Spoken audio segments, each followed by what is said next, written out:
আজ ঘরের মধ্যে তৈরি করব রেস্টুরেন্টের স্বাদের চিকেন মশলা। সঙ্গে থাকুন। এখানে আমি মুরগির বুকের মাংসটা নিয়ে নিলাম 1 কেজির মতো। এটি ছোট করে কেটে নিয়েছি। এখন প্রথমে দিয়ে দিচ্ছি 1 চা চামচ লবণ, তারপরে দিয়ে দিচ্ছি কালো গোলমরিচ এবং পরিমাণ মতো লাল মরিচের গুঁড়ো,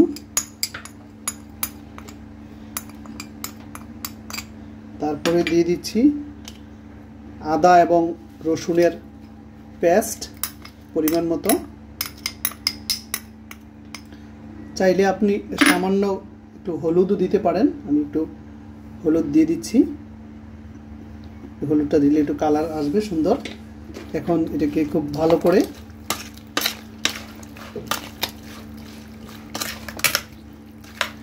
আপনি চাইলে হাতেও মিক্স করতে পারেন, কারণ হাতে মিক্স করলে মিক্সটা একটু বেশি হয়, হাত যেন না জ্বলে, এই জন্য আমরা চামচ দিয়ে মিক্স করছি। আপনি চাইলে হাতেও মিক্স করতে পারেন। এখন দিয়ে দিচ্ছি আমি কর্নফ্লাওয়ার। এই কর্নফ্লাওয়ারটা দিলে আপনার চিকেনটা ক্রিস্পি হবে এবং মচমচে ভাজা হবে। এরপরে সয়া সস দিয়ে দিলাম। সয়া সস দেওয়ার পর এটাকে ভালো করে মেখে 10 থেকে 12 মিনিটের মতো রেখে দেব। চিকেনটা 10 মিনিটের জন্য রেখে দিলাম। এর ফাঁকে আমি ক্যাপসিকাম, পেঁয়াজ, বিভিন্ন যেই আনুষঙ্গিক সবজিগুলো আমি কেটে নিচ্ছি। আমি ফ্রাই প্যানে তেল দিয়েছি। এখন যেই চিকেনগুলি ভেজে নেব ডুবো তেলে।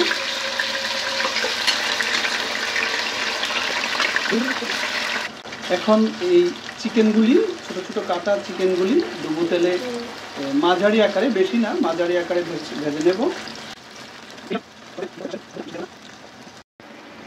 এখানে আমি কেটে নিয়েছি পেঁয়াজ, টমেটো, ক্যাপসিকাম এবং কর্নফ্লাওয়ারগুলি রাখা হয়েছে। প্রথমে আমি টমেটোটা একটি প্যানে দিয়ে দিচ্ছি।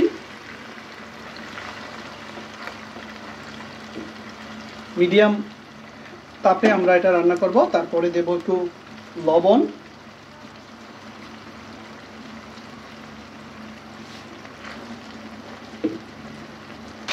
টমেটোটা একটু রান্না হয়ে সারলে আমি দিয়ে দিচ্ছি আদার পেস্ট, রসুনের পেস্ট এবং জিরার পেস্ট। তারপরে দিয়ে দিচ্ছি একটু মরিচ, পরিমাণ মতো মরিচ দিয়ে দিচ্ছি। একটু হলুদ দিয়ে দেবো পরিমাণ মতো।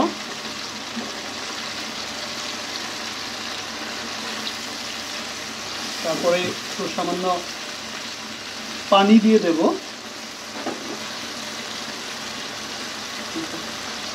একটু পানি দিয়ে দিচ্ছি আমি। পানিটা দেওয়ার কারণ হচ্ছে মশলার গন্ধটা থাকবে না পানি দেওয়ার কারণে। তারপরে একটু কষিয়ে নেব এটা। পানিটা একটু শুকিয়ে আসলে আমরা দিয়ে দিচ্ছি প্রথমে পেঁয়াজ দিয়ে দিচ্ছি, তারপরে কুচি করা যে ক্যাপসিকামগুলি দিয়ে দিচ্ছি। এটাকে ভালো করে এভাবে কষিয়ে নিতে হবে। দিয়ে দিচ্ছি কর্নফ্লাওয়ার। কর্নফ্লাওয়ারটা দিলে আরও একটু গাঢ় হবে।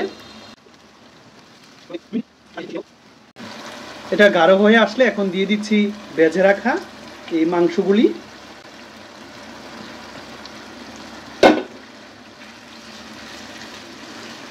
দিয়ে দিচ্ছি কেচাপ, টমেটো সস।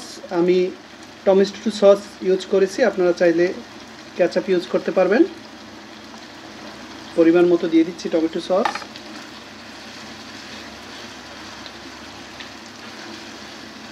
দিয়ে দিচ্ছি মরিচ।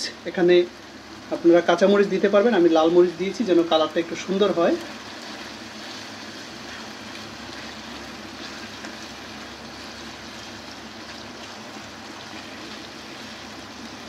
আপনারা যারা আমার ভিডিওটি দেখছেন, আপনারা আমার এই চ্যানেলটি সাবস্ক্রাইব করে নেবেন এবং ফেসবুকে ফলোয়ার করে নেবেন। কেমন লাগলো ভিডিওটি কমেন্ট বক্সে জানাবেন। দেখতে পাচ্ছেন যে কেমন একটা লিকুইড হয়ে গেছে, একদম যেন রেস্টুরেন্টের চিকেন মশলার মতো। দিয়ে দেব এখন ধনিয়াটা একদম সর্বশেষ। ধনিয়া কেটে রেখেছিলাম আমি আগেই।